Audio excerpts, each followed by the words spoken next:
Good afternoon, everybody. We're back for the next part of the Sandman and the Turtles. We're not far from the end now. We're just coming up to the last bit before chapter 4. And when we left the book, who had arrived in a submarine? Can anyone remember? It was Captain Sergei Ivanovich Prokofiev, wasn't it? He'd arrived and Michael and Polly had taken him back to Auntie Eloise for some tea while the submarine was being fixed because the rudder was bust. Okay, so they got back and Barry was still at the doctor's, and Michael and Polly were hoping that Barry would be back in time to see the captain and all of his crew while they were having a tea, because no one believed them. So let's see what happens next.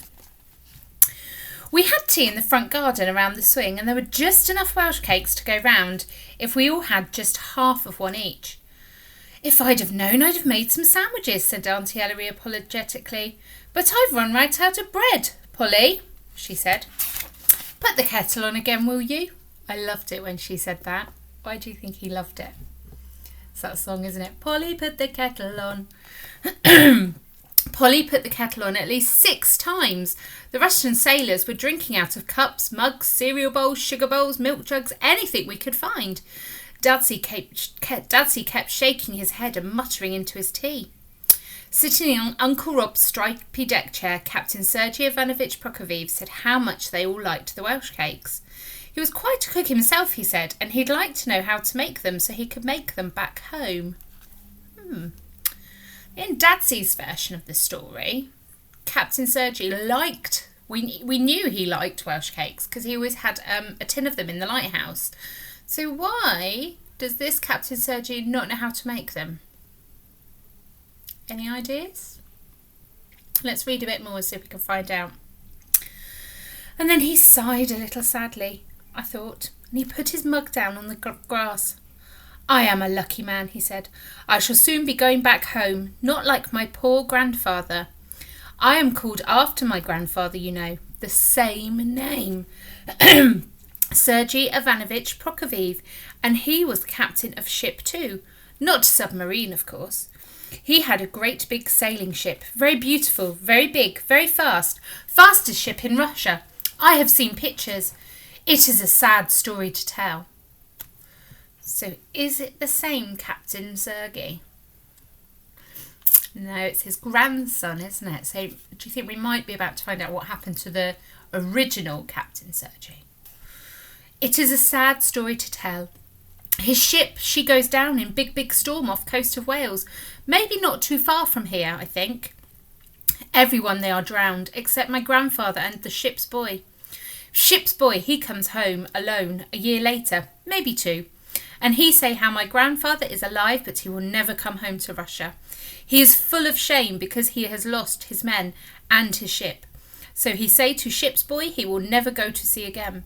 He will become lighthouse keeper somewhere so he can stop ships from coming onto rocks. And so my grandmother, she never sees him no more. But when she's old, she has tame seagull with bad leg. And she say to everyone that the seagull is her Sergei Ivanovich come back to her at last, and she is happy. Some people, they think she is mad because she is old. But I think it is true, maybe. What do you think? Does that match with Dadsy's story about how there were feathers found on the window? It's true, all right, said Dadsy, almost to himself. It's true. A hooter sounded in the distance, and the captain got to his feet. My ship, she is better now, I think. But Dadsy would not let them go until he'd taken several photographs. Just so we know it really happened, he said. Rob won't believe us else, and nor will Barry. Until the very last moment, I was hoping against hope that Barry and Uncle Rob would come back in time. But they didn't. We all of us walked back down to the beach with the Russian sailors. And as we went, they tried to teach me the names of Russian football teams. They all had wonderful names, but I only remember one. Dynamo Kiev, I think it was. Down on the beach, the captain said how we must visit him and his family one day, and he'd make us some Russian tea and cook us Welsh cakes. There we are then, said Auntie Ellery, shaking his hand. I hope your rudder's better now. She is much better, he said. She is, how you say it, not busted anymore? Goodbyes were sad, but swiftly over, and then they were all back on board. The engines roared into life and the sea churned around the stern of the submarine, but it did not move. The sailors were looking anxiously over the side, and I could see Captain Sergei Ivanovich Prokofiev looking out of his conning tower, and he did not look at all pleased. The engines thundered. The submarine shook from end to end, and the sea boiled all around, but still the submarine would not move. It's stuck fast, said Dudsey, and the tide's turning. I'm telling you, if we can't get her off before the tide goes down, then she'll break her bank on the sandbank. Again the engines roared, but the captain was shaking his head. He took off his cap and wiped his brow with the back of his hand.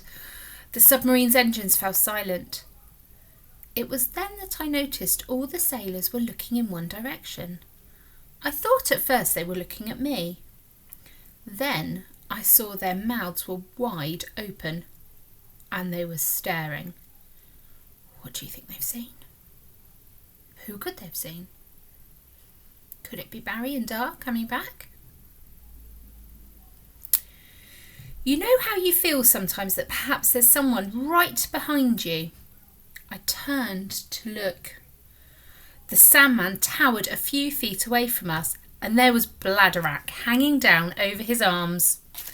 Oh, hello, Mr. Sandman, said Polly brightly.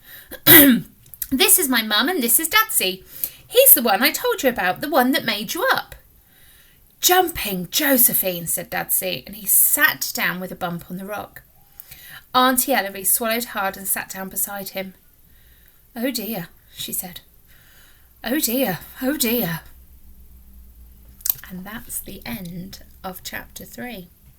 Do they believe Polly and Michael now? What's going to happen to poor old Captain Sergei and his submarine? How are they going to get back out to sea before the tide goes right out and leaves them shipwrecked and banked on the beach? Who could help them? Put your ideas in the comments below and we'll see who gets it right tomorrow. Take care, be good, stay safe. Bye.